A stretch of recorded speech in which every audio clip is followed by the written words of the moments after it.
This is Ash Cash. Welcome to the Ash Cash Show, live every morning, 8 a.m. to 9 a.m., giving you all of the financial news that are happening. And then I will open it up for you to give, whatever questions that you have, whatever questions you want me to answer, I'll open it up. But I want to talk about the top news first. If we're looking at the markets, you will see that the NASDAQ, the S&P 500, the Dow Jones, gold, 10-year Treasury, and oil are up as of closing of last night. Nasdaq is up 1.3%. S&P 500 is up 0.90%. Dow Jones Industrial Average is up 0.56%. Gold is up 0.03%. 10-year Treasury is up 2.3 bips, and then lastly, oil is up, by 22.66%. So the economy is doing all right as of yesterday. There's still predictions that the economy, the stock market is potentially going to continue to go down as we try to look at what's going on in the marketplace. But that's a good indication. Let's see what else is in the news. And so I looked at. All right, so one of the things in the news that I thought was very interesting, where they're saying, well, health care workers would have their student loans completely forgiven in a new proposed bill, which is awesome. And so, there are talks about healthcare workers who are responding to public and or who are responding to the corona pandemic. They could have their public and private loans forgiven under a new bill, and the new bill was sent by Representative Carolyn Maloney, and then Carolyn Maloney said that the bill would forgive loans for medical school and other professional education. So you're talking about nurses, doctors, other healthcare workers who could be eligible for the loan relief through a special commission that would determine eligibility. The good thing about this is that a lot of other representatives have been trying to sort of lump this bill into other measures, other things that they're trying to present as an overall package for corona relief. But what Maloney is saying is that if we do it that way, then that could potentially hold things up, and so we need this now, right? Because when you think about the essential workers, you think about the hospital, these people who are trying to save lives and are saving lives. You want to be able to compensate them. They should be getting paid more, but at least if their education is the reason why they're able to become an essential worker, then why do they have this burden of being able to or not being able to take care of their basic needs, because most of their money is potentially going to pay for $100,000 student loan, $200,000 student loan. So definitely, it's a bill that is that I'm for, that I'm like, all right, this could actually work. So salute the Rep Maloney for that. There is another story that talks about microlenders. Microlenders, COVID-19 is an essential threat. And so when you think about microlenders, and so for those who don't know who microlenders are or what microlenders are, these are lenders who give small amount of loans to small businesses. So you have companies like Grameen, you have Accenture, you have a lot of these companies that are microlenders, and what they do is they provide loans. So let's say, for instance, you run a small business, and you might not make enough money where you could take out a $50,000 loan or $100,000 loan, but like literally $1,000 or $5,000 could be the difference between your business surviving or not surviving. And so they've they've always been the lifeline as they started being introduced, the lifeline to small businesses, and so they were having issues, prior to COVID-19, but now even more so, there needs to be some type of relief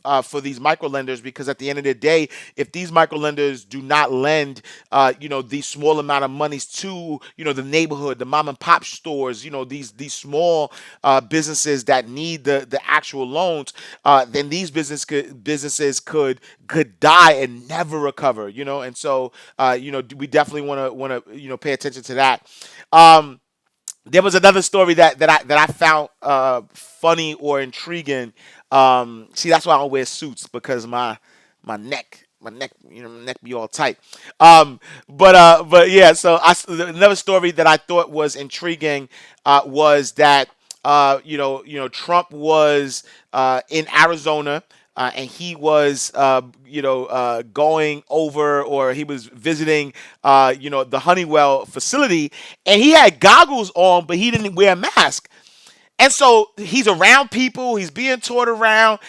He's silencing, Dr. Fauci and the task force to not talk to media about the coronavirus. And so I'm saying, listen, if there's this mandate that people should be wearing masks, right? So there's this mandate, everybody should be wearing masks, be safe, social distance, all that stuff. And then the president of the United States, that has the highest level of intel, goes out to the public, and he's an older guy, right? So it's not like the president of the United States is not, like, he's not 50, right? He's like 70 something. Like, he's an older guy who, if you listen to what they're saying about the coronavirus, that older people have they're more susceptible to the virus. And so you're gonna go to a plant to visit, and have goggles on but no mask. I ain't trying to stir nothing up, but it ain't adding up, champ. It's not adding up, and that's why I'm keeping close. And even though it doesn't add up, I'm still being, safe. I'm still social distancing. But how you, as the president, like, you're the president, meaning you have the highest level, right? You have the highest level of intel, and you're gonna go to a public space and don't wear a mask, and you telling everybody they need to wear a mask. Like, I don't know. And then, and honestly, and so as we continue to talk about the president, um, I find this intriguing too. And I said this the other day. Trump, he's shifting his focus, right? So the focus is being shifted from fighting the virus to restarting the economy. And I read, I think it was the New York Times that said that, he was like, yo, you know what I mean? Like, people are gonna die. People are gonna die, but we can't stay in the house for three years. That's what he said, 3 years. So first of all, where does this 3 year number come from? Like, why you say 3 years? Like, is that how long? Nah, I'm not. Let me not start that now. But he said 3 years, right? And but even in him saying 3 years, and oh, we can't stay in the house. Like, this is one of those things, right? What's Drago style, right? If you know the mention, then put a comment below, right? Drago style. If he dies, he dies, right? So Drago style, Trump is like, yo, if he dies, he dies. If they die, they die. So pretty much he's saying that, if for whatever reasons people got to go outside, right? We got to start the economy, and if you die, you die. but we got to start the economy. So that is the message that is coming from, the United States president. Another interesting story that I saw was that U.S. investors have, they said, piled $1 trillion into cash during coronavirus lockdown, but UBS says rushing to the exits and abandoning the markets is not the answer. So what's happening is this, right? If you are investing, or if you're an investor, and you want to pull your money out of an investment, but don't want to take it out of the account that, your investment account, what you can do is you can pull out the money and put it in cash, or money market accounts is what the proper term is.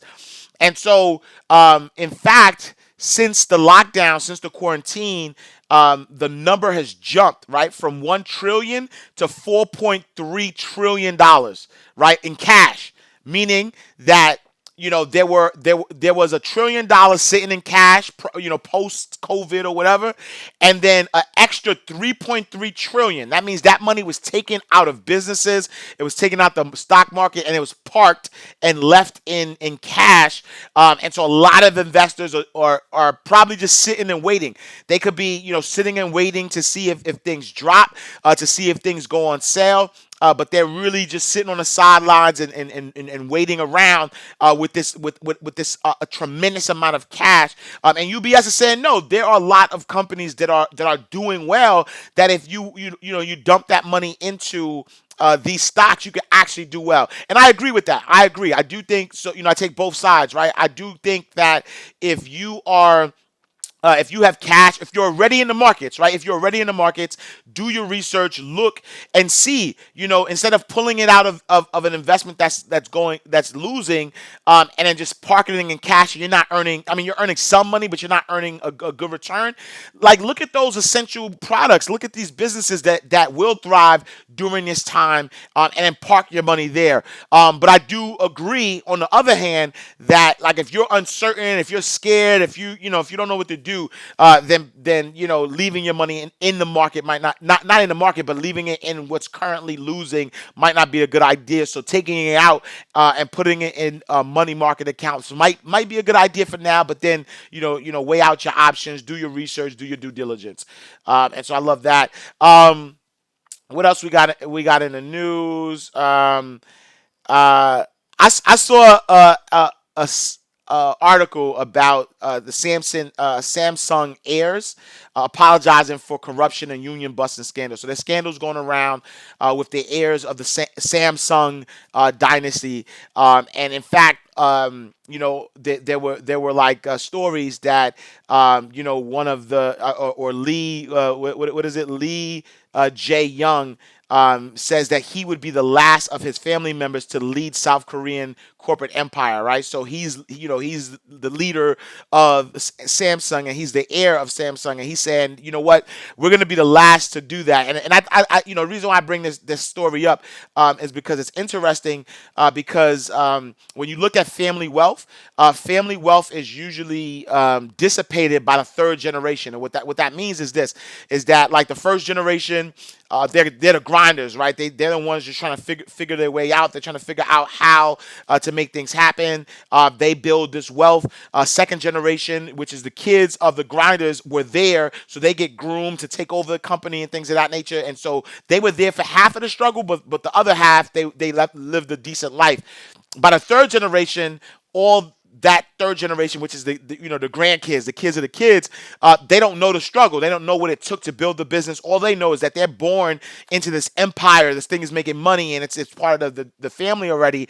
And so that sense of entitlement, that sense of not going through certain struggles or whatever the case may be, it is the reason why a lot of family wealth is gone by the third generation, because they squander it, they do some stuff, and then by fourth generation, like, forget about it. Then the cycle begins again. And so that's why I believe that it's important for a couple of reasons. If you want to maintain wealth, number one, make sure that you are teaching your kids, right? So even at second generation, third generation, if they're coming in to something that's already established, teach them the benefits of hard work, right? Teach them, what it took to get there. Talk to them about the history. Let them understand where your family come from, or where you came from, or whatever the case may be. Because the earlier they get it, the earlier they understand the importance of putting in hard work, then they won't feel entitled. Then they'll definitely start putting in work. Number one. Number two, I think this is why trust funds are very important, like wills, estates, trust. But specifically as it relates to a business, I think trusts are really important, because in a trust you could create an irrevocable trust, where, so if you're the first generation grinder, like for me, right, I'm first generation rich or first generation grinder, where my parents didn't have anything, and I'm building a new life, building an empire, and so as the first generation of doing that, eventually, right, and so like at some point, I'll build a trust fund, right? Or I'll take the businesses and put the businesses within a trust so that, I'm teaching my kids now, so they're seeing the grind, they're seeing the come up. But eventually I'll put the businesses and the assets in a trust so that way they can't sell it.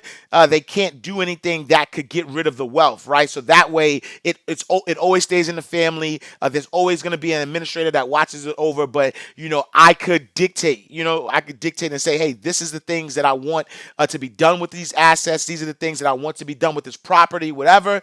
So you can't squander it away. So I thought that was a very interesting story about heirs, squandering, not squandering, but there's corruption and stuff happening, and so I found that interesting. Let's see what else is in the thing, in the news.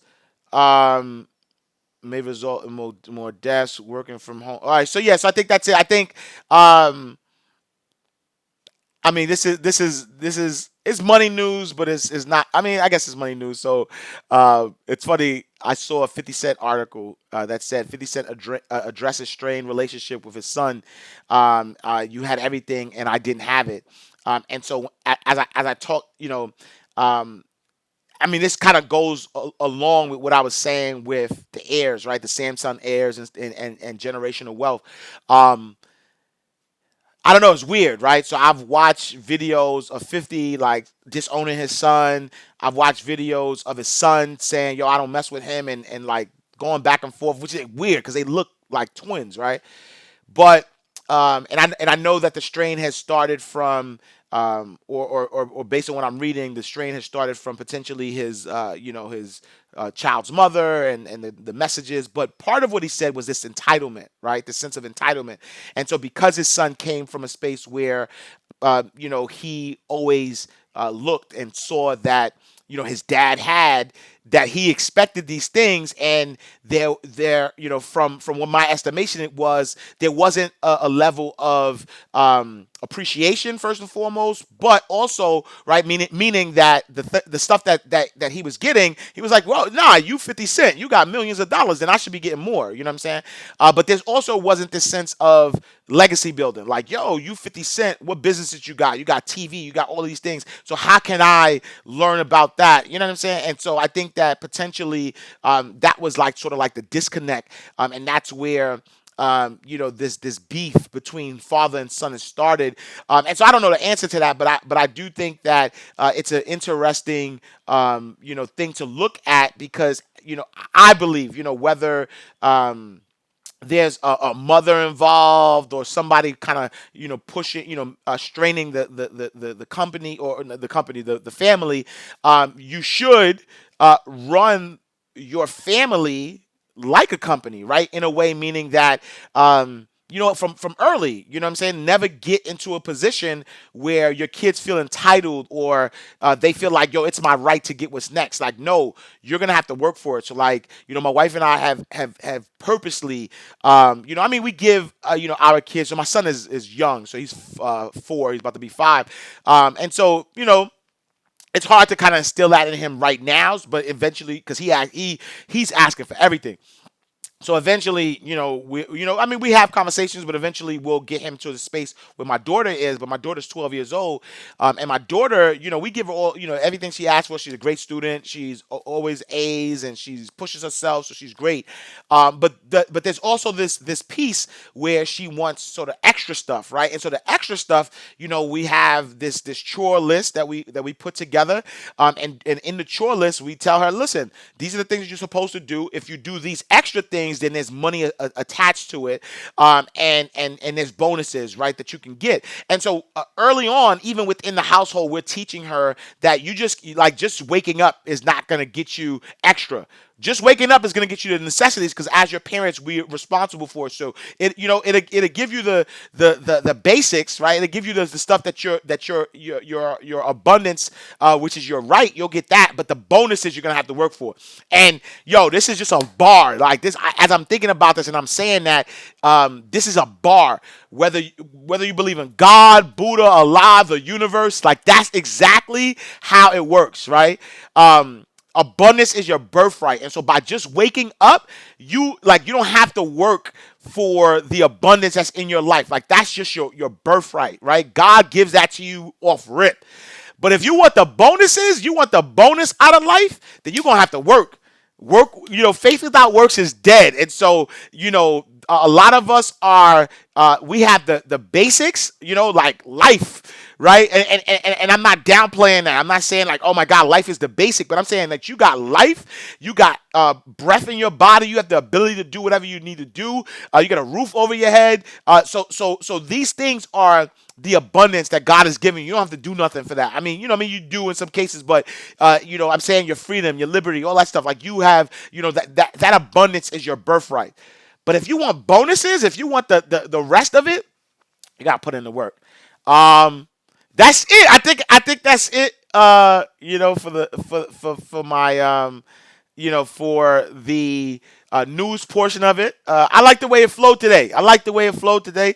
Make sure y'all also subscribe to the Ash Cash Show podcast, because what I'll start doing is start taking the audio from this and putting it on the podcast as well. So definitely, if you don't have an opportunity to see me, then you can also subscribe to the podcast. So I like the flow. All right, so let me log into to Facebook. And so all my Facebook people, if you have any questions or anything, definitely put them in the comments. My IG folks, right? I can't. I could, but it'd be a lot to like scroll up. So if you have any questions, please put the questions in the question box, and I'm answering whatever questions that you have. All right, let's see. Um, all right, cool. So I'm on Facebook. If you have any questions, then definitely put the questions in the chat box, so I can see them. But let me scroll up to see. Oh how this happen? Yo, hold on, IG. I did something. Wait.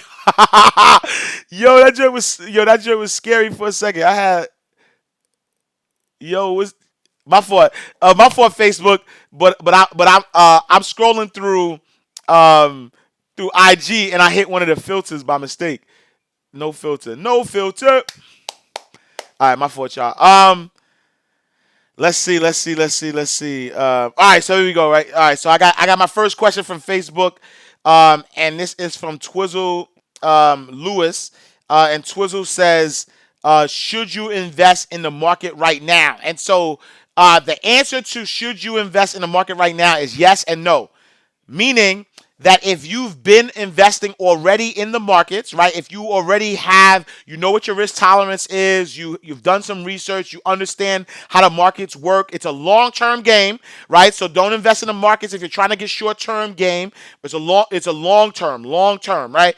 And so if you have money that you're looking to save for the long term and you've already been in the markets, then yes, this is a good time, because you're going to find some companies that are on sale right now that are going to go up, and you want to be able to take advantage of that.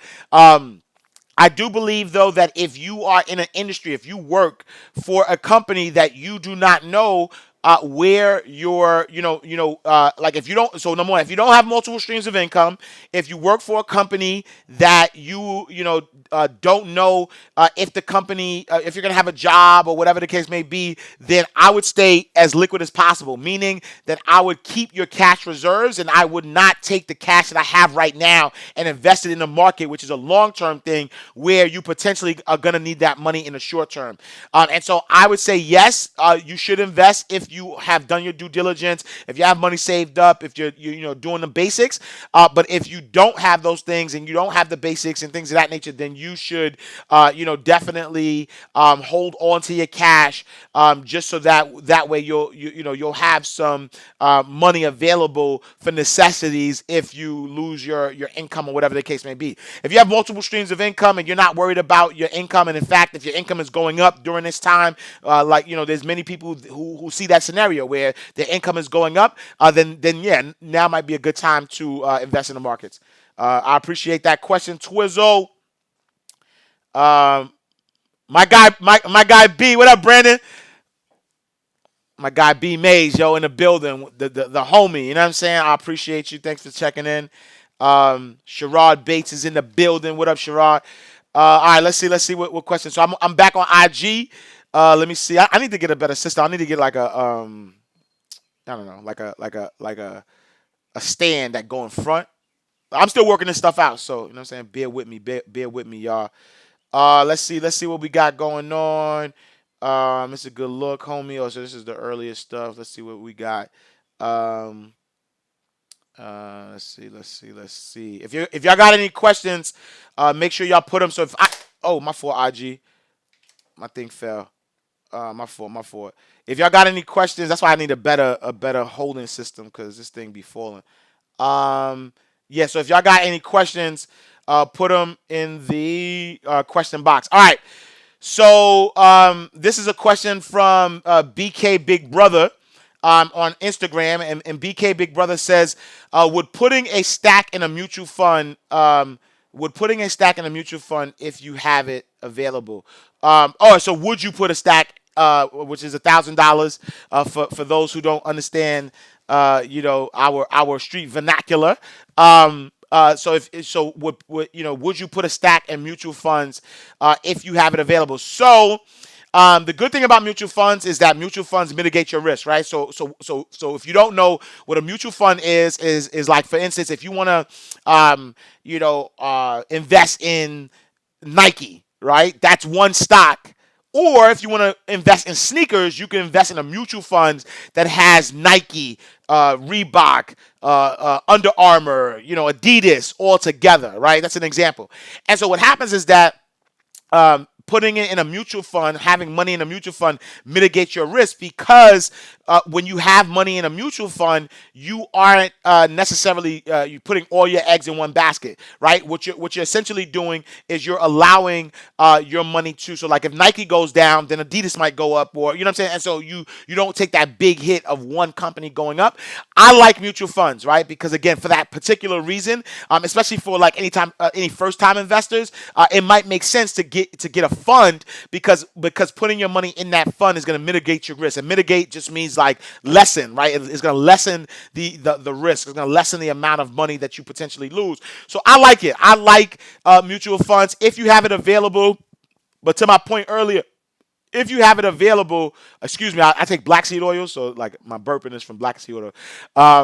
But if you have the $1,000 available, but you have like, do you have 6 to 8 months of expenses, right? Like is that your only? So when you say available, right? So that's what I want to ask though too.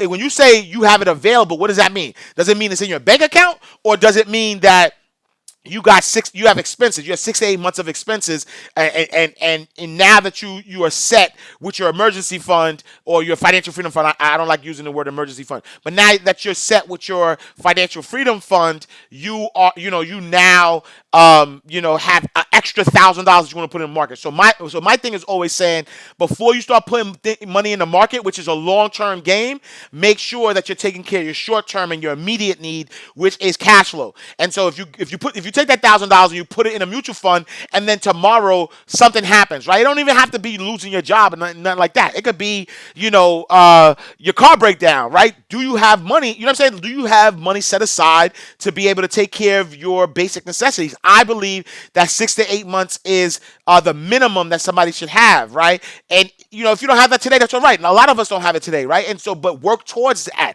Work towards having 6 to 8 months before you start thinking about, how am I gonna, put money in the market? What I would say though is, if you have the $1,000, maybe you put that aside. Maybe you don't put the full $1,000 in it. Maybe you start putting it slowly but surely. Maybe you say, I still got a job. I could in my budget, I could put $50 each week towards investing. And so what I'll do is $50 every week I'm gonna put towards investing.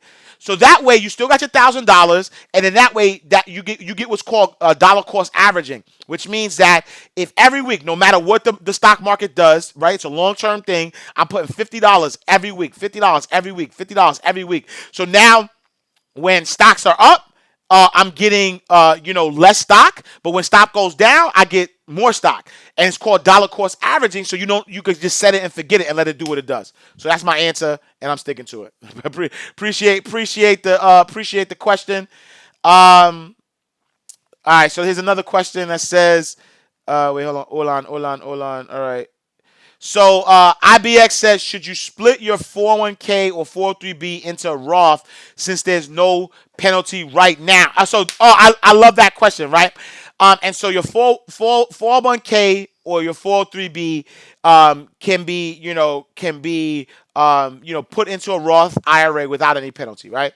And so the great question is that right now your 401k, because it is not being taxed. It hasn't been taxed yet, right? It hasn't been taxed yet, which means that as your money is growing, right? As your money is growing, eventually when you start taking the money out, then your money will, as you take it out, is going to be taxed. Is going to be taxed at the time that you take it out. A Roth IRA allows your money to, it's not tax deductible, but allows your money to be withdrawn tax free. So as your money grows, now when you start to withdraw it, it isn't tax. I mean, you're not going to be taxed on it. And so I have to look into this though, because I want to make sure before I say yes, you do it. I want to make sure I'm giving the right advice, right? I want to make sure that that there isn't any penalty for the conversion from a 401k to the Roth IRA. I will look that up and I will follow up with you. But assuming that that is the case, that there is no penalty to transfer your 401k into a Roth IRA, no brainer, you should do it. No brainer. If that's the case, right, and I'm going to look it up and I'll follow up with everybody and let you know. But if that's the case, then it's a no-brainer you should do it. Because think about this. From a tax implication perspective, you got a 401k that was tax deductible. So you never paid taxes on that money, right? And so now that money is growing in a 401k. And if you could take that money and transfer it into a Roth IRA without it becoming, there's no penalty, but I want to make sure that there's no tax implication. Because if there's a tax implication, then it doesn't make sense, right? But if there's no tax implication, then absolutely do it, because now when you take the money out, it's gonna grow. You're gonna take it tax free. So I'll do the research. That's a great question. I'll do the research and I'll let y'all know. Appreciate the question, my guy. Um, so Question is from Mr. Chance06 on Instagram says, what would be better, to invest or put cash into a mutual fund or Roth IRA? I would say Roth. I would say Roth IRA is better than investing, because you got because understand this, right? Putting money in a Roth IRA is investing, right? Putting money in a mutual fund is investing, right? And so the question is would it be better to invest or put cash into a mutual fund or Roth IRA? All of that is investing. If you put cash in a stock, you're investing. If you put money in a mutual fund, you're investing. If you're putting money in a Roth IRA, you're investing. But what the Roth IRA or IRA, individual retirement account, that's what IRA stands for, or 401k, is always going to be the better investment because of the tax breaks you get for it, right? So like I said earlier, a Roth IRA allows you to, it's not tax deductible, but as you retire and you start taking money out, you don't pay taxes on it. If you invest in, let's say, Nike or whatever, just straight up without it being in an IRA, let's say, for instance, when you take the money out and there's been gains, you pay taxes on the capital gains, right? So you pay taxes on that. So why not invest in Nike within your IRA if you know you're not going to use the money? The only caveat to it is that if you invest in, let's say, Nike or a stock or whatever right now, if you wanted to take it out, you can always take it out, no penalties. But if you put it in an IRA and you take it out before you retire, then there's going to be penalties involved with that. So that's the only caveat to that. Let's see. Odell Bizzle. What up, Odell? What up, my guy on Facebook? What up, my G? I see you. PK Dixon on the check-in. She's in the building. I got my guy Kareem in the building. So I salute to y'all. Thank y'all for tuning in. All right, so I'm going back to IG. Facebook, if y'all got questions, put the questions on below, but I'm going back to IG because we got, the questions are burning. All right, so I think I answered this already. So the question is, how do you feel Roth IRA versus mutual funds? I already kind of gave that. And is better than or. You could invest in a mutual fund within a Roth IRA. So I think both of them are dope. I think a mutual fund mitigates the risk, like I said before. It lowers your risk. Put it in an IRA, a Roth IRA. You take advantage of the tax benefits. So do both, right? If you're gonna invest in a Roth IRA, then you could invest in a mutual fund within the Roth IRA. You know what I'm saying? So that's a great question. Thank you. I appreciate you. Um, and so question is from Go Getter, and Go Getter says, what do you think about money markets? Good idea to save with them. So money market accounts, I think it's a good idea because they pay a higher rate than your check your savings accounts or whatever, unless you can find a high yield savings account, right? If you find a high yield savings account that's giving you comparable what a money market could give you, then I would say then do with the high yield, because the high yield is FDIC insured. FDIC insured up to 250,000, which means that like it's backed on the full faith of the FDIC, which is an insurance company. It's not the federal government. It's an insurance company, and so that way it's insured up to 250,000. Money markets accounts are based on like treasury or things of that nature, and they're not secured, but they are backed by full faith of the government. You know what I'm saying? So it's actually almost similar. And so really look at the rates that you're getting. Money markets are good if you have money in an investment account and you don't want to. You're looking at. You're losing money or whatever the case may be, and you don't want to continue to lose money. And so what you wind up doing is you put in a money market account, which is the equivalent to cash. So I do think it's a good idea. Depending on what your current situation is. Appreciate that question. Great question. Let's see. We got my homie Sandra Savage. I'm a savage. Hey, in the building on the check-in on the Facebook. Salute to you, my sis. I see you in the building. All right. Let's see what else we got. What are your oh, here we go. So salute to my guy Kiss. Right? So this question says, what are your current thoughts on cryptocurrency, right? With cryptocurrency, my guy Kiss sent me this, right? And he says, where's the where are we? Because he just all right. David said so. Here's my thoughts first, and I'm gonna give you what my guy Kiss says, right? KIS Ravlin, that's my brother, and he's like the cryptocurrency expert. At some point, I'm gonna actually bring him up for live reports. Like, we still working this thing out, so I literally at some point I want to have like live reporters and stuff like that, and so he's slated to do that. But my thought on cryptocurrency is that cryptocurrency. As we're gonna be moving into a digital world, like that's a fact. It might happen this year, it might happen next year, it might happen whatever. It's a fact though. Like we're gonna move into a digital world, and so in moving in that digital world, cryptocurrency is gonna take prevalent, right? And so looking, I always stress, do your research, make sure you're looking into things, make sure what you're getting into. So do your research, right? And so understand that cryptocurrency is going to be a way of life at some point. Is just figuring out what cryptocurrency is going to be the way of life. Bitcoin is what everybody knows, and so this is what my guy Kiss sent me. He sent me this. He said Bitcoin is halving, which is me being cut in half, right? So Bitcoin is halving coming this month. This is essentially a big thing for the crypto community.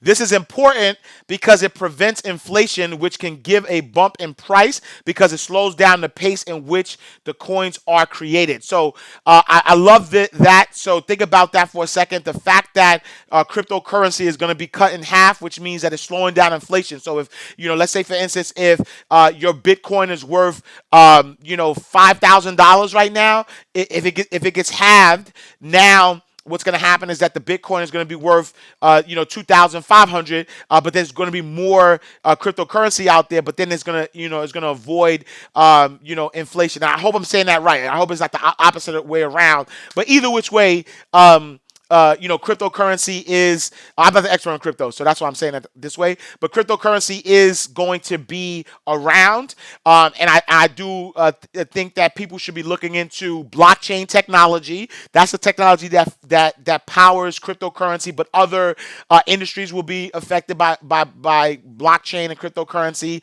And then also do your due diligence. But like if it's very volatile though, right? So that's my disclaimer, is that cryptocurrency is very volatile. So there might be there might be volatility with that. So just kind of keep an eye out on that. Let's see. If I start, so this is another question. Appreciate that question. So this is another question from um, Instagram, Spoiled Brat 67. So Spoiled Brat 67 says, if I start a drop shipping business, should I start an LLC or a corporation? It really depends. I would ask. Um, I mean, I think that a drop shipping business, the liability in that is not necessarily that big. From a tax purpose, if you're not gonna have like employees and things of that nature, then LLC might be the way to go. But there's other reasons why you would do corporations versus an LLC. And so I gotta get my guy Mitch, man. I got a CPA that could be better to answer that question. But I would say that if I were starting a drop shipping company, I would just do an LLC. There wouldn't really be a reason for me to do a corporation unless, like I said, there's bigger, like if I plan to hire employees and things of that nature. But for a drop shipping company, I think that, or a drop shipping business, I think that a LLC should definitely suffice. Um, let's go. Let's go. My guy Kevin Livingston in the building. My guy Wilson Muscadine. What's up, my brother in the building? Thank you for joining. All right. So my guy Sherrod Bates on Facebook says, "What are your thoughts on group investing?" I'm gonna give you an African proverb. The African proverb says, "If you want to go fast, go alone. If you want to go far, go together." And so I think group investing is the best type of investing that you could potentially have ever. If you think about other communities outside of the black and brown community, you see that the reason why a lot of them are able to start businesses is because of group investments. I remember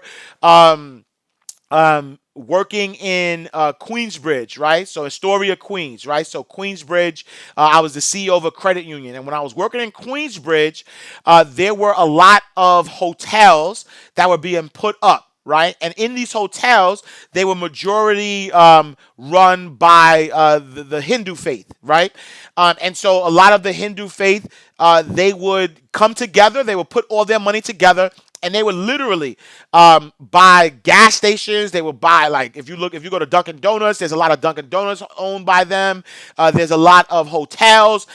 That's all group economics. That's all group investment. They all came together. No ego, no nothing. They say, yo, you know what? We gonna live minimally for now. We're gonna save our money working, and then now we're gonna put this money together and we're gonna buy some stuff, right? And so group investing. So whether you're investing in the stock market as a group, whether you're investing as a real estate as a group, unless you if you're investing in businesses as a group, like that's always the way, the fastest way, right? The farthest way. That's actually. I take that back. That's actually the fastest and farthest way that you could build wealth. You know what I'm saying? Is through that. So I think group investment is definitely definitely the best way to go. Um, what else? What else? Good morning. I love that you're teaching. Appreciate you, Michelle. Michelle Major in the building. Um, PK says I was considering group real estate investing. Love the proverb. Absolutely. How do you start an investment club? That's a dope question. I got a what do you call it? I got a product for that.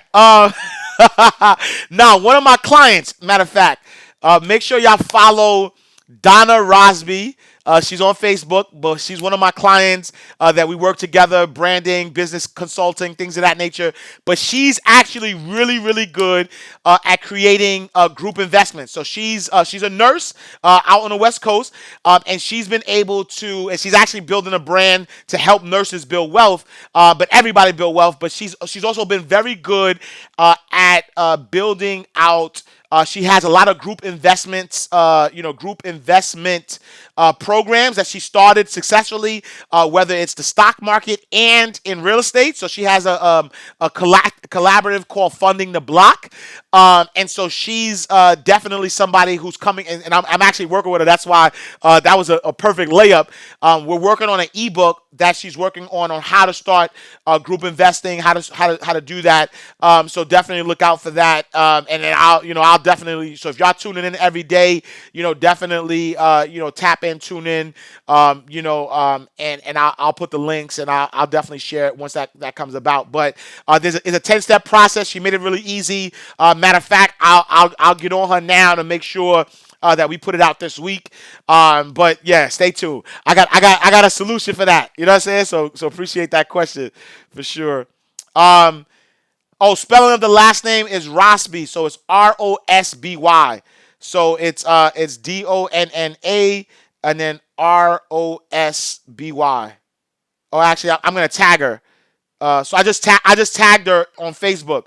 And so if I just tagged her on Facebook, so you can actually like click the link and friend her and speak to her directly. But she's been really successful at setting up group investments programs, but then also real estate as well. So take a look at that. Great question. So we got I got a few more minutes so actually I'm about to jump off because at 10:30 I'm gonna be on Sway in the morning, so I'll be talking to my brother Sway, Kelly Kincaid. We're gonna be talking about the economy and the great financial recession. So if you're tune in 10:30, I'll be on Sway in the morning.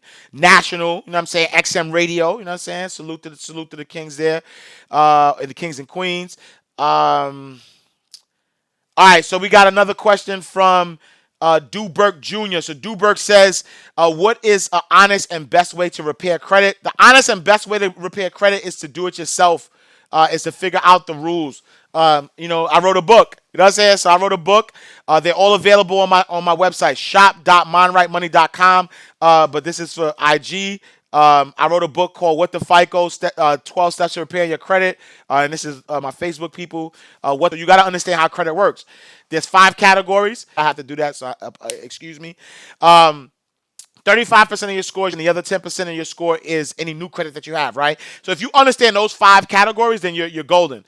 So 35% is your payment history. So make sure you're paying all your bills on time. Make sure you have no collection items on your credit report. On your credit report, to prove that it's you. It's not on like you don't have to accept it, is what I'm saying.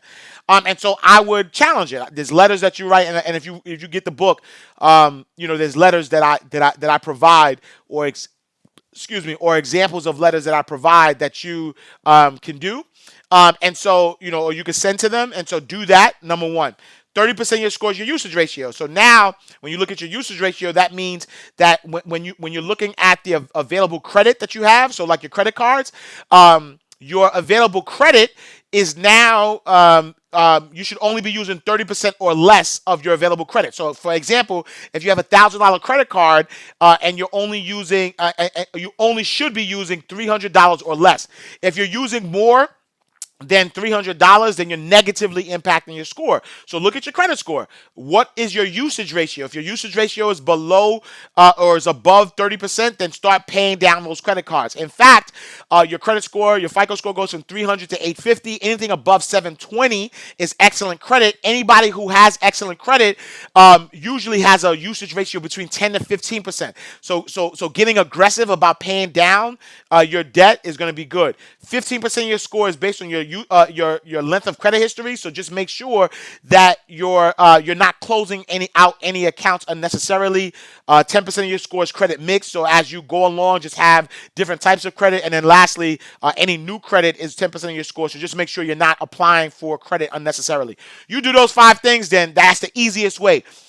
The reason why people hire credit repair companies is not for the four things. It's for the 35%. The 35%, which is the highest amount, requires some letters and it's tedious, right? Some back and forth. And so if you don't have the time to write the letters, to send the letters, to go to the post office, to check on the letters and all that stuff, then that's the reason why you would get a credit repair company. If you have the time to send letters back and forth, then you don't have to pay for a credit repair company. That's just my thoughts, but. All right, what else? Similar, right? So we got Sean is marketing. Salute to you, King. Says, what's the best way to challenge bankruptcy, right? And so to that point, right? To that same point, the same point that I just gave about the ways that you build your credit is that the onus is not on you to prove that it's right. Right? The onus is on the company or the person who reported to prove that it's not wrong. Right? And so what happens is this. There's so many reasons why things could be taken off, right? There's the Fair Credit Reporting Act, FCRA, right? The Fair Credit Reporting Act, which says that if anything is reported on your credit report inaccurately, it must be removed. And so I would just challenge it. Anything that's on your report that's negative, I would challenge it, because even stuff that you know you did, and I'm just being honest, even stuff that you know you did, if you challenge it, you will get to a space that if there's any errors, it has to be removed. So let's say, for instance, your name is Shawn, SHAWN, and then on your credit report, they reported as Sean, right? So whoever was typing it in, was into Diddy and was like, yo, I'm going to spell it Sean, SEAN, right? And so you look at your credit report and you're like, yo, why is this bankruptcy under Sean Marketing? SEAN. My name is Sean, SHAWN. Oh, you know what? You don't even gotta that simple mistake. You would think, oh, they could just change it and everything. Nope. The law says that if it's incorrect, they need to remove it. So you can literally, on a technicality, you can literally get it removed. Matter of fact, they could forget a letter. Your name could be Sean, and they put Shaw, SHAW, and they put Shaw Marketing. If they do that, then it needs to be removed. So that's how you challenge it. Let's see. Let's see.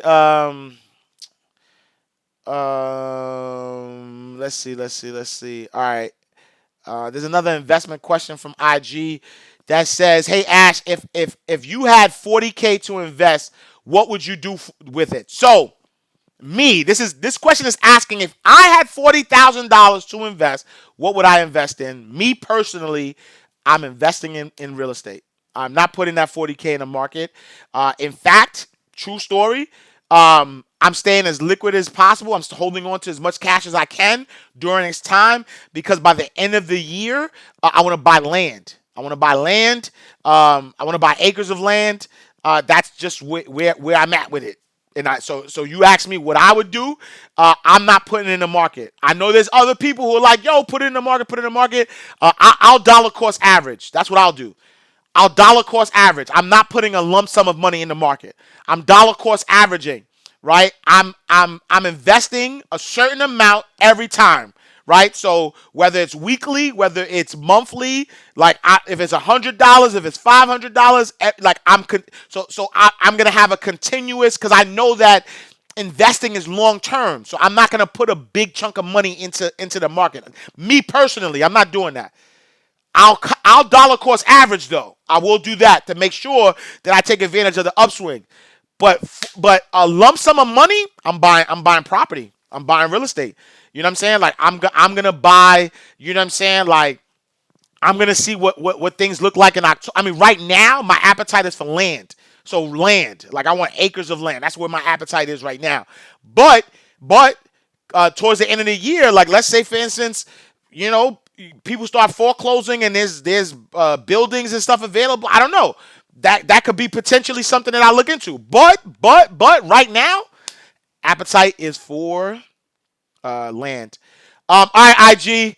I'm about to get kicked off. I got 1 minute and 14 seconds left. So IG, I'm gonna sign off. I'm gonna stay on a little bit more on Facebook, but IG, I'll save this so y'all could have access to it. Make sure you follow me. Hit the links in my bios. I have, planners, e-guides, shop.mindrightmoney.com for the e-guides and stuff. I got a new book out, coming out called The Great Financial Reset. That's there as well. Go to thegreatfinancialreset.com. I love y'all. Thanks for tuning in. I'm gonna see y'all tomorrow, same time, same place. So I'm gonna end this on IG before they kick me out. Let's go there. And I saved that. I'm gonna share that to my stories. All right. So that's IG. All right. So Facebook. Let's see what y'all talking about on Facebook. Let me see. You are such a blessing. Now I appreciate you, Chandra, for sure. Glenn Bennett in the building. Yo, my guy, Rock. What up, Junie? My guy, The Rock in the building. Great stuff. Dope book. Gregory Neesmith, my guy, Greg in the building. Underdog stuff in the building. Salute to you, King.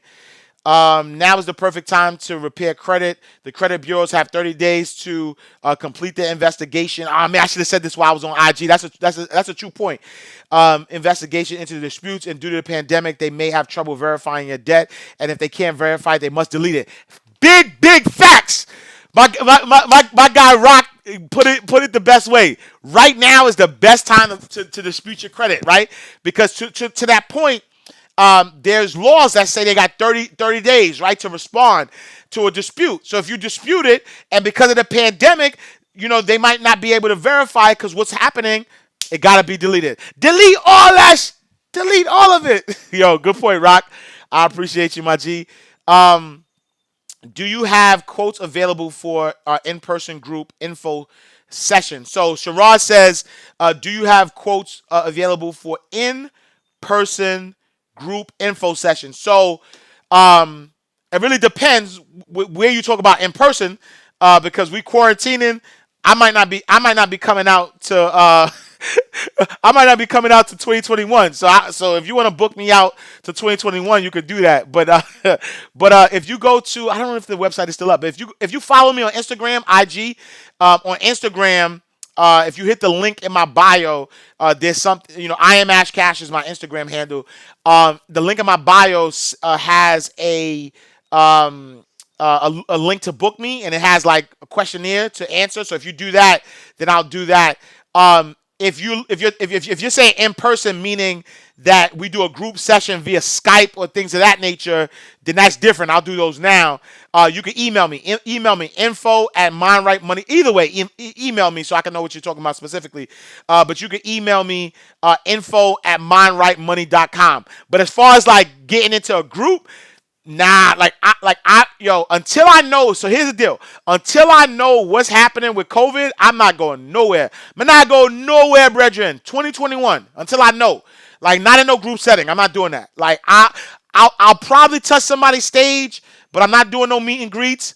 I'll touch the stage if the money is right, but I ain't doing no meet and greets until we get a handle. Until I feel comfortable though too. I'm not talking about the media, because the media is owned by 6 corporations. So I'm not trusting the media, which is why I started this, because I don't trust the media. So it's owned by 6 corporations. And I'm not listening to the government, because the government doesn't have the best track record as it relates to diseases and telling us the truth about stuff. And so I'm going to assess it myself and using my intelligence. And if it doesn't make sense, then it don't make dollars. You know what I'm saying? So you know what I mean? Yeah, Zoom. So Sherrod, yeah, for sure. I'll definitely do a Zoom. Email me, man. Let me type this on this info at mindrightmoney.com. So if you email me info@mindrightmoney.com, I just threw it in the comments. If you email me info@mindrightmoney.com, yeah, let me know. Like, I'll definitely do a Zoom. I'll tell you what the cost is. You know what I'm saying? Because I mean, it might, the fact that I'm in my house and I don't have to travel is, I'm not gonna charge, what I would normally charge to go and speak. But let's definitely talk about it. Let me know what you want. All right, I think that's it, y'all. We're coming up on the 9:16, so an hour. All right, y'all. I'm done. So if y'all are available, if you got XM Radio, I'm not sure if that's the only place that it's available, but I will be on Sway in the morning. This morning at 10:30. So check it out. I was on Pix 11 this morning. So if you missed that, once they send out a link, I'll send that as well. But as always, I appreciate y'all. Thank y'all for tuning in. The Ash Cash Show every day, Monday through Friday, 8 a.m. to 9 a.m. First half of the show, I'm going over financial news. Second half of the show, I'm answering questions. If y'all have any suggestions, anything I should do differently, anything you want to see, we're building this together. Email me info@mindrightmoney.com. Till next time, I love y'all. Salute. Peace.